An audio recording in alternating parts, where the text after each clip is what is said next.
everybody, this is Real Recognized Fake Community Conversations, and today the conversation is all about women. Here in Springfield, we just completed the Women's March, and inside there's an activism fair. Come along and see.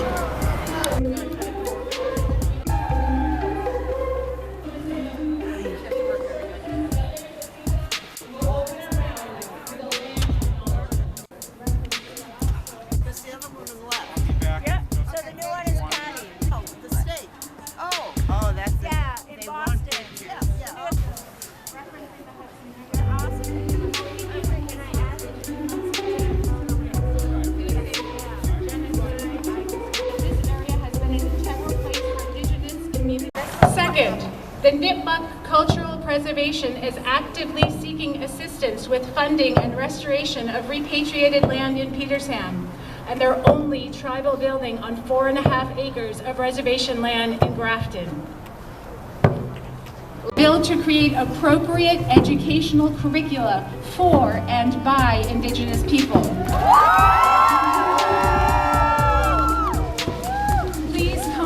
Your legislator through massindigenousagenda.org and encourage them to support these bills.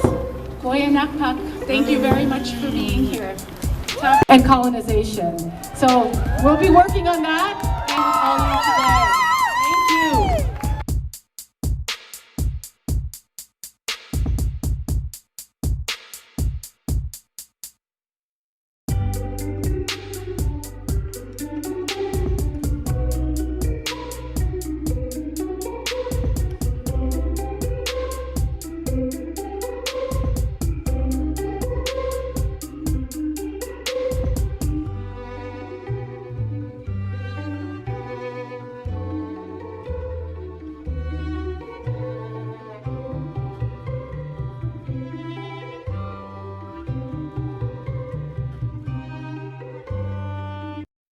How's everyone doing? I'm so proud and happy to be here with you guys.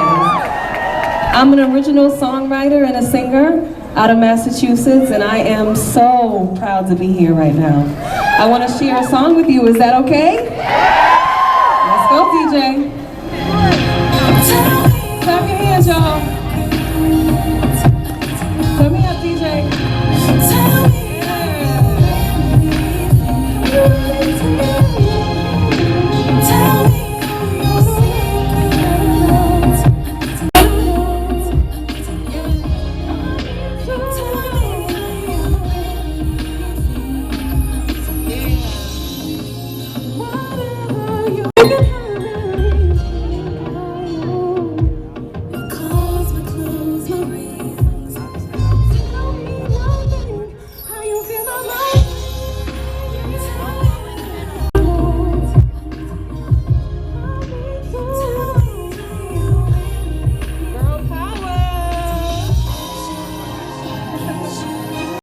Okay, you already know why we're here. When we have Yolanda on the camera, we are about to get some words of wisdom. What did we do today and why did we do it? Today we fought for women. Yes. Let's say this again. Today we fought, our entire Western Mass, Springfield, represented hard. We march for women, we march for you, we march for our granddaughters, we march for our great-granddaughters, we march for the future of women. Anything that you are going through, it doesn't matter what social background, how much money you make, what job position you're in, we showed them that Springfield got it. So glad to be here at the Women's March, to see the Women's March hosted in Springfield this year, and I'm here to support our sisters in the fight. Allyship, I think, is something that's extraordinarily important in these turbulent times, and these women are standing up with their allies to fight back against some of the things that impact the city of Springfield so intensely. And so we're just here to support in every way that we can, and very glad to see these folks on the steps.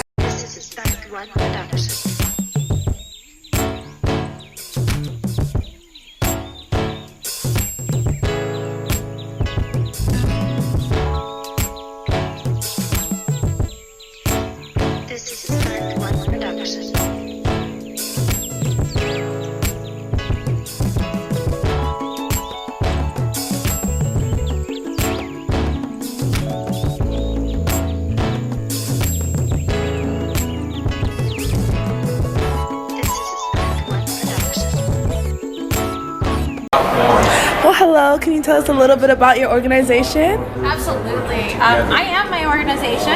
Okay, that's awesome. Although I'm building a community of women who have had abortions.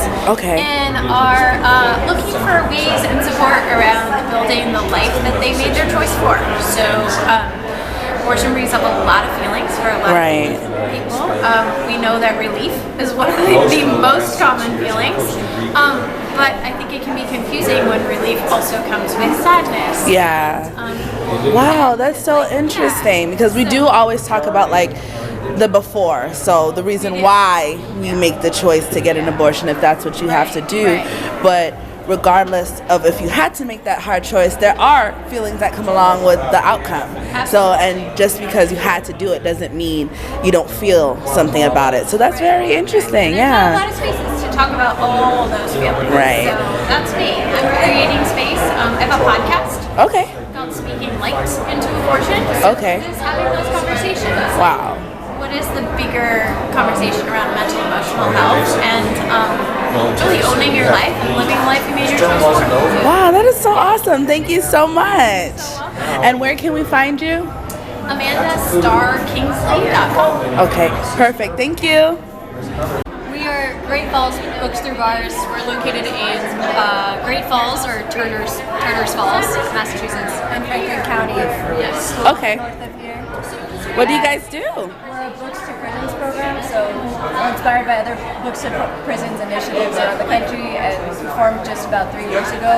Okay. And it's a totally grassroots volunteer life group that receives letters from incarcerated people all over the country and responds to book requests. So we have like a donation-based library that we keep in Turner's Falls, and we just like pack books, send zines, and write back letters to folks on the inside. And it's all free, so Wow. they just request the books and we send them. And Okay, so I have a question.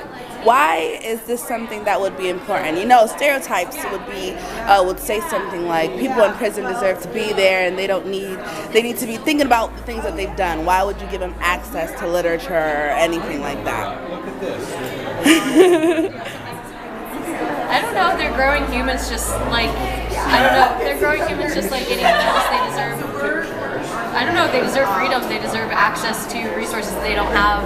I mean, people make mistakes all the time. I think it's So how do we connect? ridiculous to imprison people instead of giving them the help they need. Like, more money goes to sending people to prisons and sending people to college. Like, we have a broken system. Yeah, I mean, there's many layers, there's many ways to answer that question. I mean, if you, we as an organization, like, are abolitionists at our core, so we don't think that prisons make our world safer, and we also know that mass incarceration, specifically of Black and brown people in this country, has like been a continuation of slavery, that Jim Crow. It's like another way to keep people like as permanent second-class citizens in this country. And even if we were not tuned into like the historical construction of the problem, it doesn't make our communities safer to like break people, to like put them in isolation. People often come out a lot worse than they went in. And it's so interesting you mentioned that because we have the audacity to call it a correctional system, and it's very punitive and very rehabilitation based. So thank you so much, and thank you for the awesome work that you guys are doing. Absolutely. We have volunteer days the second Saturday of every month in Turner's Falls and Great Falls. Anyone is open to stay for as short as long as they want. It's second Saturday of every month, 1 to 4 p.m. Look us up on the internet, Google us, and you'll be able to find more information about that. Thank you so much. Hello, how are you? Great. Okay, what do we have here? We have the Wendell State Forest Alliance. Okay. We are a group of folks who are working to protect our state forests from logging. Wow. So this is what was done in Wendell State Forest this past summer. And that's what we call sustainability and necessary for our climate. Okay. So I think you can see what kind of happens. Right. And over here are our women forest protectors who out in the forest this summer on behalf of the trees. Okay. Civil resistance, logging trucks, etc. Right. And we're rested. We're still have charges pending. Okay. We also have a lawsuit in process for Wow. an injunction to stop the logging. We have a scientific study that folks are doing. And this is our wound in Wendell. Okay. It says, the wound in Wendell. In the summer of 2019, the living forest on this site fell victim to a sanctioned assault. Thousands of trees were cut down and their bodies carried away in trucks. Much needed carbon storage was lost, vital connections were severed, and a lesser world remains. Wow. This is so powerful. And you know what? It's interesting right now to see this in January when just last weekend we had those insanely warm days for the middle of January. And it doesn't seem like Congress or the government is putting as much attention, even though it's based on, like you said, scientific research. How can people get involved in something like this? We're going to have a website live very soon. It's www.wendellstateforestalliance.org. And you can look us up. We have a Facebook page, and you can see the things we're doing. We meet every week on Sunday morning in the Greenfield Co-op. Okay. Show up if you'd like, or contact us. We'll tell you more about it.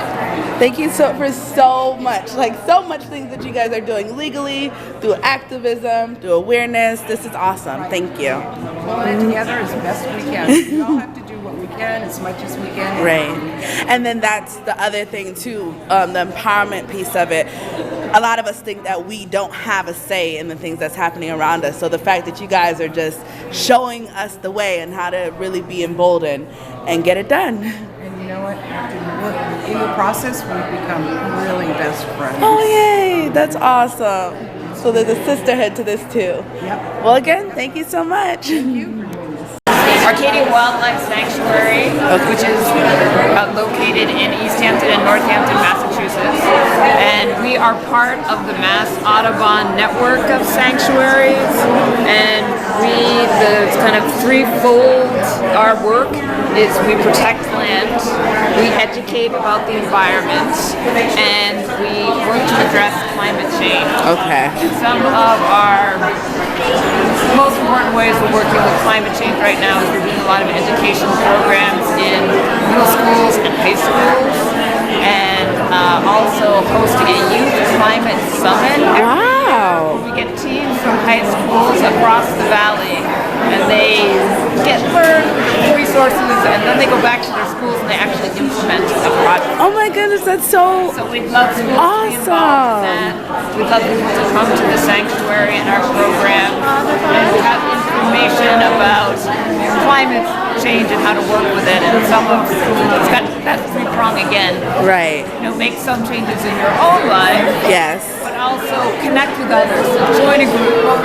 That is so awesome. Arcadia or other groups here, and then advocate for legislative change. And I absolutely love, I'm a teacher, so I'm a little bit biased, but I absolutely love the fact that you're getting youth involved, because if we can change the next generation, it won't be such a fight when they get into politics and Congress. And then when they own businesses, they can already have that on their consciousness to affect change. 7th grade. I teach 7th grade, yes. So yeah, I would love to get more information for it. All right. Can you tell us about your organization? So my name is Shanice Smith. I'm part of the Springfield Community Doulas. We're just up and coming. We're trying to help underserved birthers, particularly immigrants, women of color, teen moms, those in recovery, those recently incarcerated. And basically, we just want to make affordable health care available to moms in need. Having a doula means having therapeutic support, emotional support, and also having another link to different organizations in the community. That is absolutely amazing. I have 3 kids, and honestly, every birth experience, I almost died. And it was just me and my significant other at the time that was there to advocate for ourselves. So it's can you tell us a little bit about how doulas are making an impact, especially for Black women? Okay, so as far as educating women of color, and in the U.S. particularly, women of color, Black women are 3 times more likely to die after giving birth, including their child as well. In Springfield, the rates are high as well. There's a big problem with systematic racism. Right. Having a doula will just make your pregnancy more relaxing, give you more peace of mind, has better health outcomes. Just having someone there just make it better for you, your family, and your baby. Thank you so much for what you're doing. It's such important work. Thank you.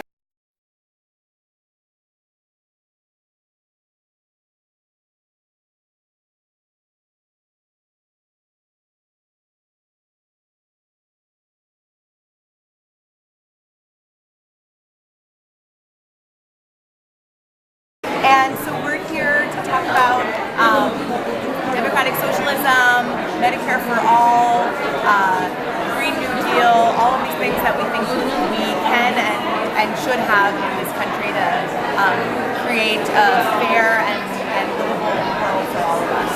So when people hear the word socialist in the United States, they get a little antsy. So what we mean by democratic socialism is we mean an economic system and a social system in which people are put over profits, which the planet is put over profits, and where people's needs are met. So when we talk about things like Medicare for all, health care for all, more funding in education, free higher ed, these are all the things that we associate with socialism, which we think can be achieved and would make the world a much better place. Awesome.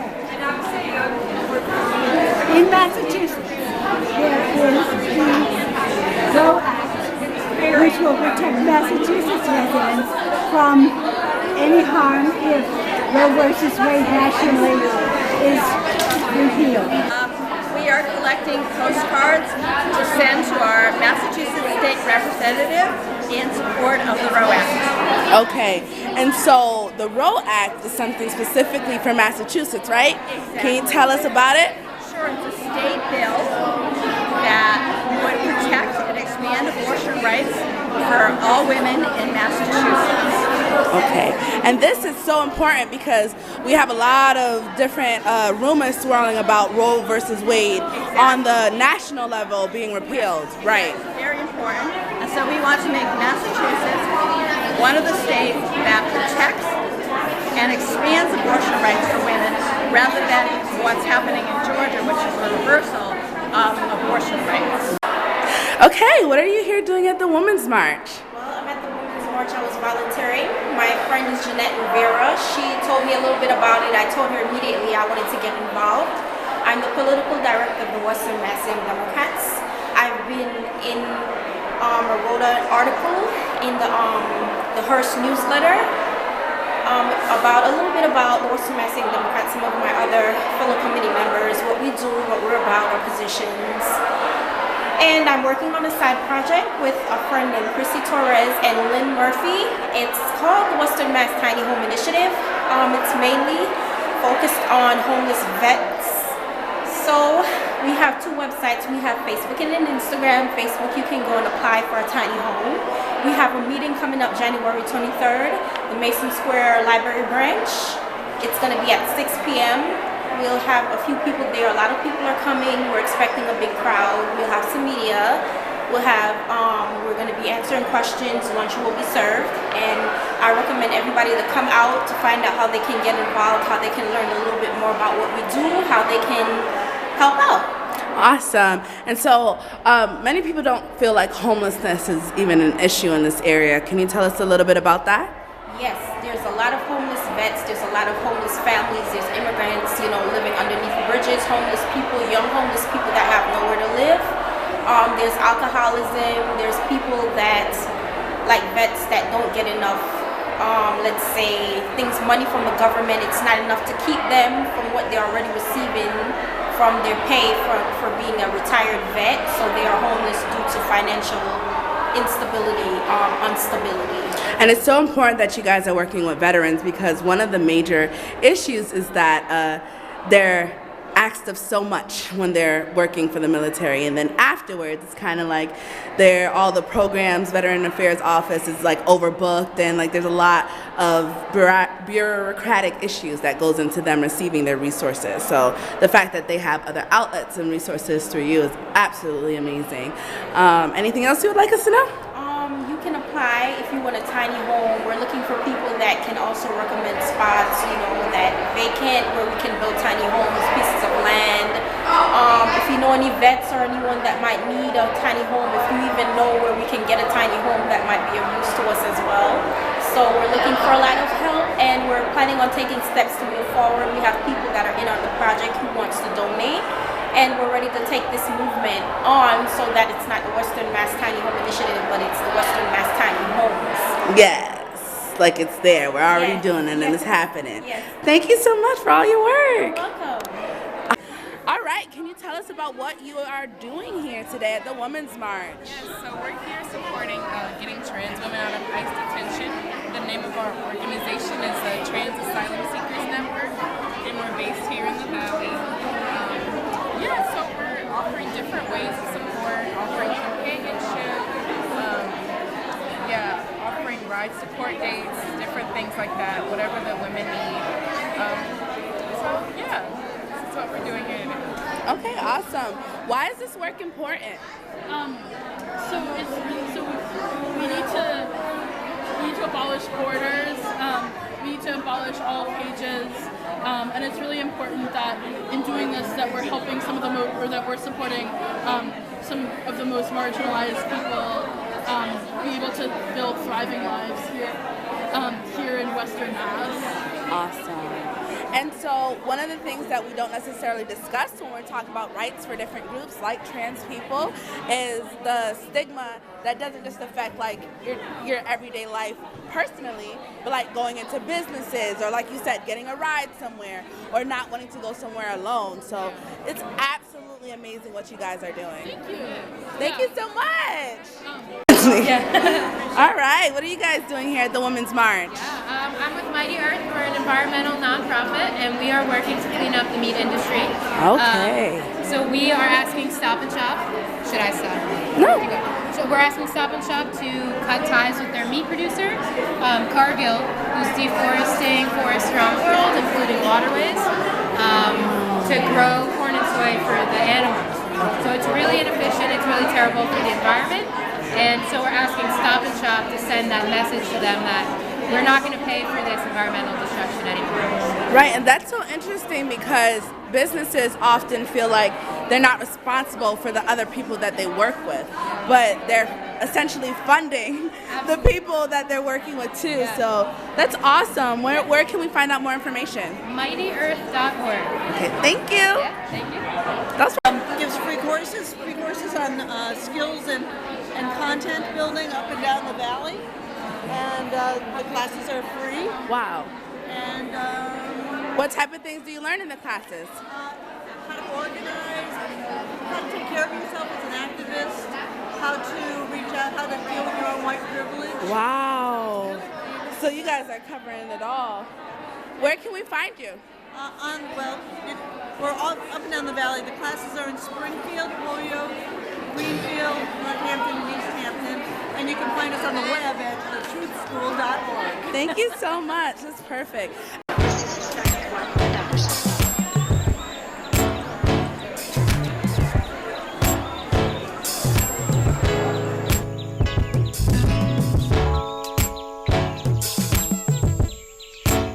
This is a Production.